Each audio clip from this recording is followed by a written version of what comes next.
Thiers, la capitale de la coutellerie à l'est du Puy-de-Dôme, 12 000 habitants environ et 3 candidats pour ce second tour que nous allons vous présenter. À ma gauche, Stéphane Rodier, bonjour. Bonjour. Alors, votre liste s'intitule Génération Thiers et vous avez fini premier au premier tour avec 35,8% des voix. Votre liste est étiquetée par la préfecture d'Hiver Gauche. Éric Boucourt, bonjour. Bonjour. Alors, votre liste s'appelle Mieux vivre à Thiers. Vous êtes arrivé deuxième au premier tour avec 31,5% des voix. Et votre liste est étiquetée d'Hiver droite par la préfecture, mais vous préférez d'Hiver tout court. Divers, ça correspond mieux à notre intention. Abdelrahman Mefta, bonjour. Bonjour. Votre liste s'appelle Osons ensemble Thiers 2020. Alors, vous aviez réalisé 17,4% des voix au premier tour, mais vous avez fusionné avec la liste Europe Écologie Les Verts, qui était menée par Tahar Bouanen, et qui avait réalisé 8,5% des voix. Votre liste est donc une liste d'union de la gauche. À noter également qu'il y avait une liste non qualifiée lors de ce premier tour, la liste de Julien Romero, Thiers Réunir pour Agir, qui a réalisé 6,7% des voix. Le premier tour, c'était il y a 3 mois. Entre-temps, il y a eu le coronavirus, la crise sociale, la crise économique. Je commence par vous, Monsieur Rodier. Qu'est-ce que ça a changé dans vos programmes ces 3 mois, tous ces événements ? Bien, si on regarde véritablement mon programme, il a bien vieilli. Nous avions prévu un certain nombre de choses. Et les thématiques que nous portions à l'époque, en particulier sur la santé, sur les services publics de qualité, sur les liens sociaux à renforcer au sein de cette ville, toutes ces thématiques se trouvent renforcées par la crise. Et donc, ce que nous avions fait, nous, c'est rajouter un certain nombre de points, parce qu'il y a des mesures d'urgence à prendre à cause de cette crise. Mais véritablement, ce que nous pensons, c'est que les 110 propositions pour Thiers que nous portions au premier tour sont encore d'actualité. Nous savons les difficultés, vous les avez évoquées, difficultés sanitaires, difficultés sociales, difficultés économiques. Nous sommes un bassin industriel fortement touché par la crise qui est en train de commencer à partir de maintenant sur la phase économique. Et il faudra donner des réponses, des appuis à tout le secteur industriel de la ville de Thiers, du bassin thiernois. Monsieur Boucourt, est-ce que cette crise elle a changé votre manière d'envisager votre potentiel futur mandat ? Je vous ferai une réponse assez proche de celle de M. Rodier. Notre programme initial avait présenté beaucoup d'éléments sur la préoccupation majeure qui est la santé, actuellement. Bien entendu, sur le soutien à l'économie, plus que jamais. Voilà. J'ai le sentiment que cette crise renforce nos préconisations. Voilà. Avec quand même quelques différences nettes. Nous proposons un centre de santé recourant à des salariés. Bon, Monsieur Rodier est venu après, mais ce qui était prévu à l'origine, c'était de faire appeler les médecins libéraux regroupés, ce qui est quand même très différent. Donc nous nous engageons très fortement là-dessus. Et également, et c'était déjà dans notre programme initial, et aujourd'hui plus que jamais, relancer le contrat local de santé, qui est un contrat de prévention, de coordination entre l'hôpital et la médecine de ville. Alors la santé, on va en faire notre premier thème, puisque ça va d'être un thème important. Monsieur Mefta, vous, qu'est-ce que ça a changé ? Alors, si vous permettez, juste avant de vous parler de la crise, parce que je ne suis pas très éloigné de ce que viennent dire mes deux camarades, mais juste un mot sur notre maintien pour le second tour. Il y a deux raisons essentielles. Donc la première, c'est que tout simplement, sur les 2 listes arrivées en tête, aucune ne défendait les valeurs de valeurs de gauche que nous on porte, qui sont soutenues par tous les partis politiques qui sont derrière nous, le PS, le PC, Génération S, les radicaux de gauche. C'est pour cette première raison. Et aucune des 2 listes n'a aussi dit qu'elle mènerait une politique de gauche tout le long de son mandat. La seconde raison, c'est que les conditions exceptionnelles et inhabituelles de cette élection, avec un taux de participation très, très faible, un taux d'abstention à plus de 57,5%, n'est pas représentatif du corps électoral thiernois. Et c'est ce qui nous a amené justement à présenter cette liste de fusion, issue de notre liste et celle menée par M. Tahar Bouanen, cette nouvelle liste Osons ensemble Thiers 2020, qui est bien sûr sur ce qui s'est fait sur des bases et des valeurs communes, et bien sûr sur des éléments programmatiques qu'on a en commun. Voilà. Alors on va parler de la crise. Voilà, on va parler de la santé, parce que cette crise du coronavirus, elle a mis au premier plan ce thème de la santé. Vous n'êtes pas tout à fait d'accord sur les solutions. Monsieur Mefta, vous voulez une maison de santé, c'est ça ? Vous pouvez nous expliquer ? Après, il y a cette question, médecins salariés ou médecins libéraux vous faites venir ? La santé, il y a plusieurs solutions. Toutes les solutions sont bonnes à prendre. Il y a la maison de santé, où il y a des acteurs, j'allais dire, du privé. Il y a aussi ce que porte actuellement le département, ce qu'on appelle des maisons médicales, où le département salarie des médecins. Il faut vraiment avoir plusieurs arcs, flèches à son arc. Il y a la maison de santé qui est proposée, que nous proposons, qui est un projet qu'on porte depuis 3 ans et qui malheureusement, depuis la fusion avec TDM, est un petit peu bloqué. Si on a l'occasion d'en revenir, il faudrait aussi qu'on parle aussi de l'Interco. Il faut ça. Il faut ce que propose M. Beaucourt, bien évidemment, des maisons de santé, des centres de santé avec des salariés. Il faut prendre tout ce qu'il y a. Et puis un soutien, bien évidemment, inconditionnel à l'hôpital. On l'a très bien vu pendant la crise. Sans l'hôpital, on ne sait pas où on sera aujourd'hui. Et tous les services publics qui vont derrière. Et juste un mot sur la crise. Et c'est des valeurs que nous, j'allais dire, de gauche, et tous les candidats aujourd'hui portons. Donc ça a mis l'accent, ce que disait M. Rodier et ce que me disait M. Beaucourt, bien évidemment qu'on le partage, mais je pense qu'il met encore un peu plus l'accent sur ce que l'on porte nous, notre programme initial. Ça a fait un focus, et toutes ces valeurs sont fondamentales, et voilà. Monsieur Beaucourt, je lis votre tract. Les promesses de maisons de santé avec des médecins libéraux durent depuis trop longtemps. Oui. Il faut donc salarier des médecins généralistes. Vous ne croyez pas au projet de M. Mefta ? J'ai quitté mon poste en 2010 et c'était déjà prévu. Nous sommes en 2020, rien n'est fait. Je n'accuserai pas, pour ma part, l'intercommunalité haute. J'ai travaillé dans beaucoup de territoires, c'est un peu partout pareil. Vous étiez sous-préfet de oui, mais je ne le suis plus. Mais ce que je veux dire, c'est une solution qui a fonctionné un temps, quand elle était nouvelle, et quand il y avait encore suffisamment de praticiens libéraux. Voilà. Aujourd'hui, il y en a beaucoup moins, ils sont vieillissants.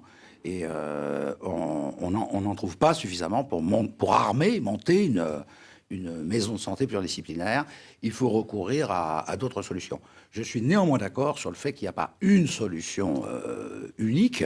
Je suis au courant effectivement du projet du département, qui est un bon projet. J'ai d'autres projets avec les mutuelles tiers-loises. Il y a plusieurs supports possibles. Et je proposerai à l'intercommunalité, d'ailleurs, de relayer aussi cela. Il n'y a pas que Thiers, ce sont aussi des élus communautaires, il y a aussi Courpierre, il y a aussi Puy-Guillaume, en fonction des problèmes locaux. Monsieur Rodier, vous, dans votre tract, vous parlez du non-succès, vous ne parlez pas d'échec, de la création d'une maison de santé. Non, d'un centre de santé. C'est dans les 110 propositions, voilà. nous faisions la proposition. Vous parlez du non-succès de la maison de santé portée par les sortants et vous proposez la création d'un centre de santé. C'est exact. L'idée, c'est qu'une maison de santé, ce n'est pas un projet immobilier.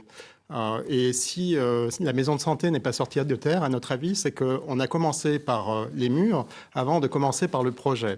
Et il est très clair, M. Beaucourt l'a dit, que... il est beaucoup plus difficile à l'heure actuelle de trouver des médecins libéraux que des médecins salariés. Je ne dis pas que ce sera facile. J'ai conscience, moi, des difficultés de la tâche, mais il nous semble qu'un centre de santé, justement, parce que la communauté de communes, en l'occurrence, sera véritablement maître d'œuvre, nous serons en capacité de trouver une solution sur la santé à Thiers. Je voudrais parler quand même de l'hôpital. Nous avons un schéma directeur immobilier qui n'est pas encore voté. L'ARS a un peu freiné le schéma directeur immobilier. Il nous semble que c'est quelque chose d'absolument important. Et il faudra que le maire, président du conseil de surveillance de l'hôpital, soit aux côtés de l'hôpital de Thiers-Rambert, afin de lui donner la vocation qui doit être la sienne. C'est le rôle du futur maire, c'est ça, de relancer un peu cet hôpital ? Quoi que nous fassions, on a évoqué nos projets, l'essentiel, c'est l'hôpital. C'est évident, on l'a bien vu pendant la crise. Alors néanmoins, le centre de santé permettra de le soulager un peu sur ce qu'on appelle la bobologie, donc d'éviter d'aller aux urgences pour des petites choses qui peuvent être prises en charge, puisqu'on peut prévoir dans l'organisation du centre de santé des tours de garde. Voilà. Et puis, deuxièmement, je ne parle pas au conditionnel. Bien sûr, tout est difficile, mais je m'engage. Je ne le ferai pas peut-être, je le ferai, parce que j'en connais le mode d'emploi, qui n'est pas si évident que ça, parce que j'ai pu l'observer de près dans mes fonctions antérieures. Et je pense qu'il faut faire assez vite, parce que les idées se copient très vite et la réserve de médecins n'est pas, même salariés, n'est pas non plus infinie. Il faut le faire vite et je le ferai vite. Monsieur Mefta, la solidarité, le soin, c'est aussi dans d'autres secteurs, par exemple les activités périscolaires, ce qu'on fait avec les jeunes. Là-dessus, vous avez plusieurs propositions. Comment vous voulez justement mettre en œuvre cette solidarité à Thiers? Ça commence déjà par les écoles. Ça commence par le bâti. Rénover les écoles, c'est primordial. On en a déjà rénové une complètement sur le mandat qui s'achève. La priorité, c'est d'en rénover, espérer en faire une, voire deux sur le prochain mandat et étaler et à terme rénover toutes nos écoles. Ça passe par aussi tout ce qui est périscolaire, les activités. Là, à la rentrée, on va passer à la semaine de 4 jours. On était sur la semaine de 4 jours et demi, donc il y avait des activités périscolaires, ce qu'on appelle les TAP. Vous les voulez gratuites, c'est ça? Bien sûr, qui étaient gratuites. Vous voulez maintenir la gratuité, c'est ce que je veux dire. Et donc, il va falloir trouver et proposer des activités pour le mercredi matin, voire le mercredi après-midi, bien sûr en harmonie avec tout le tissu associatif, sportif, pour que, déjà, les associations qui travaillaient avec la collectivité au sein d'Étape ne puissent pas se retrouver sur le carreau. C'est des associations qui avaient des salariés. Donc, pérenniser et les accompagner là-dessus. Et pour que les parents aussi trouvent des activités. Nous, on était pour les 4 jours et demi, on était pour le maintien, mais par contre, on a consulté. À un moment, la démocratie s'est exprimée. Les parents d'élèves et le corps enseignant a préféré passer à 4 jours, dont acte. Mais maintenant, on va accompagner quand même cette activité périscolaire. Monsieur Rodier, qu'est-ce qui, dans votre programme, va principalement protéger les Thiernois? Il y a plusieurs choses. La solidarité, c'est une vision transversale. On a parlé des écoles, évidemment. Il faut parler du centre social qui est en train de sortir de terre. C'est un projet ambitieux qui demande à refondre en fait toutes les politiques sociales de la ville. Nous avons un CCAS qui a vocation à s'améliorer et à être véritablement le navire amiral des politiques sociales sur la ville. Nous avons un certain nombre de chantiers d'insertion. Nous avons les projets Territoire Zéro Chômage. Cet ensemble doit être structuré. Nous avions commencé à le faire. J'avais commencé à le faire lorsque j'étais adjoint. Je me suis occupé de Territoire Zéro Chômage. Je me suis aussi occupé du coût de l'insertion. Et nous avons coordonné l'ensemble de ces différentes structures sur la ville de Thiers. La ville de Thiers est une ville très touchée d'un point de vue social. Nous avons un revenu médian qui est très bas, 15 000 euros sur l'ensemble, 15 000 euros pour l'ensemble des familles de la ville de Thiers. Sur l'ensemble du Puy-de-Dôme, nous sommes à 20 000 euros. Donc, il y a des enjeux majeurs, encore plus depuis que la crise est arrivée. Nous savons que là aussi, nous avons des réponses à apporter immédiatement. C'est un engagement que moi, je prends. Monsieur Rodier, vous, comment vous allez justement... Beaucourt, excusez-moi, monsieur Rodier. Monsieur Beaucourt, comment vous allez justement, vous aussi, protéger ces Thiernois? Notre programme s'appelle « Mieux vivre à Thiers pour tous et au quotidien ». Vous remarquerez que ce n'est pas un slogan, c'est le programme. C'est-à-dire que tout est construit autour de ça, et notamment, bien sûr, à partir des plus fragiles. Donc, petite enfance, jeunesse, ceux qui ont beaucoup de besoins et qui ont moins de moyens pour y répondre. Également le grand âge, également les inactifs, M. Rodier l'a rappelé, beaucoup d'inactifs à Thiers. L'insertion sociale, professionnelle, évidemment. J'ai consacré 30 ans de ma vie à ce sujet et j'ai eu beaucoup l'occasion de m'y impliquer. Et puis aussi soutenir le tissu social, alors notamment associatif, les liens sociaux, évidemment. Nous prévoyons d'ailleurs une aide exceptionnelle pour les associations, en plus de ce qui a été budgété, et une méthode qui est l'écoute et de travailler avec les autres. Alors pas de penser à leur place. Alors justement, l'écoute, si je vous écoute, elle est dans nombre de vos programmes. Il y avait un problème dans le mandat précédent, je pense à vous, Stéphane Rodier. Vous proposez le retrait des délégations aux élus absents sans raison. Il y avait un problème d'absentéisme? Oui, tout à fait. C'est une proposition que nous avons faite. Nous l'avions faite d'ailleurs, nous avions proposé au Conseil communautaire de modifier son règlement intérieur de manière à baisser les indemnités des élus qui ne sont pas présents parce qu'il y en a eu.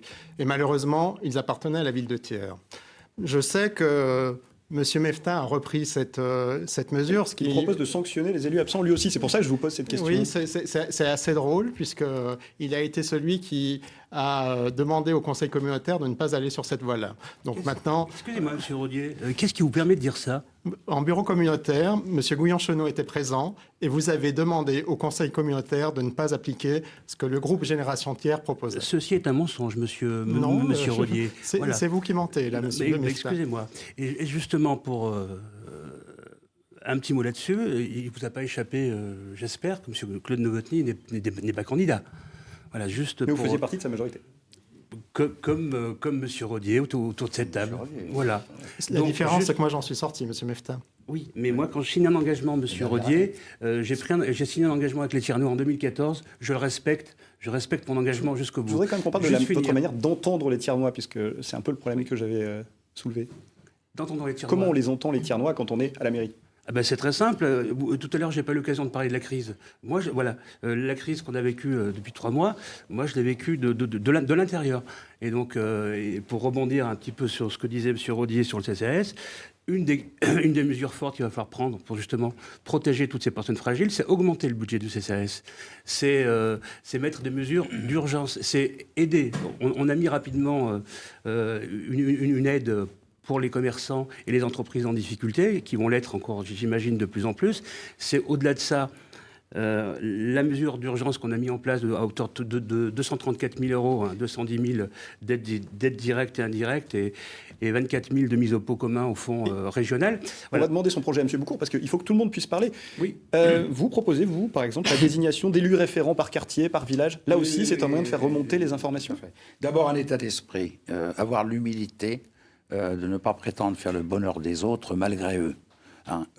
On peut se tromper. D'ailleurs, l'échec là d'un projet de transport collectif en direction des industriels le montre bien. L'idée n'est pas mauvaise, mais la méthode ne va pas du tout. Manque de concertation. Il fallait consulter non seulement les employeurs, mais les salariés, les syndicats de salariés, les institutions représentatives. Ça n'a pas été fait. Excusez-moi, M. Boucourt, ça n'a pas été un échec. Et les entreprises, pardonnez-moi de vous couper, elles ont été entendues. Initialement, d'un 0,6%, je parle pour les non-initiés, donc c'est ce que le 0,6%, ce qu'on appelle le versement transport ou la taxe transport, initialement prévu à 0,6. On a entendu les entreprises, et tout à fait normal. On est passé à 0,2. Si avec ça, elles n'ont pas été entendues, excusez-moi. Attendez. Je ne mets pas... M. Rodier et le président de la communauté commune ont réussi à vous faire porter le chapeau. Je vous accorde qu'en tant que président de syndicat, vous êtes bien obligé de couvrir les dépenses déjà engagées. L'idée initiale, c'est bien avant ça. Il y avait une commission mobilité, assise de mobilité. Synthétique, parce que le débat avance très vite. Voilà. Donc,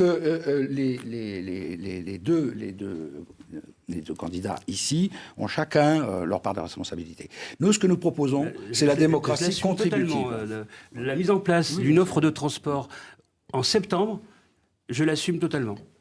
Monsieur Rodier, en 30 secondes, comment vous allez écouter les Tiernois? Parce qu'ensuite, on doit aller à la Déjà, nous l'avons déjà fait. Au cours de la campagne, nous avons organisé une méthode de démocratie participative depuis maintenant 1 an et demi. Nous sommes les seuls à l'avoir fait.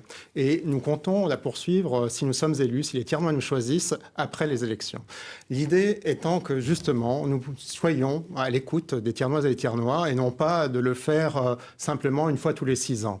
Il y a une volonté de mon équipe, Génération Tiers, d'être au contact, de créer des comités participatifs où l'ensemble des citoyennes et des citoyens de la ville pourront prendre, pourront donner leur avis. Alors on va arriver à la conclusion. Vous avez au sort ou bien plus largement. On doit conclure dès maintenant. On doit conclure. Je suis désolé, le débat arrive déjà à sa fin. 20 minutes, ça passe très vite. Monsieur Mefta, en 30 secondes, est-ce que vous pouvez vous adresser aux Tiernois et leur dire ce que vous proposez? À ce qu'on propose, quelques exemples très simples, c'est des services publics renforcés, plus de solidarité accentuée. La crise nous l'a démontré. Notre programme qui est accessible donc sur notre page Facebook et qui est aussi qui sera bientôt dans les boîtes aux lettres le démontre. On a mis l'accent sur la solidarité. Je me répète, mais c'est très important. Les écoles.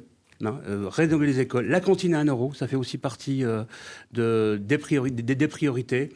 C'est sécuriser... De nos 30 secondes. Éric Boucourt, à vous, 30 secondes pour conclure. Oui, ce que je propose est à peu près, on partage à peu près tous les mêmes objectifs, évidemment, la solidarité, relancer l'économie, etc. Ce que je propose, c'est une méthode, d'abord interne. La démocratie participative, c'est interne, c'est le fonctionnement du conseil municipal, le fonctionnement avec l'opposition, d'ailleurs, ou les oppositions.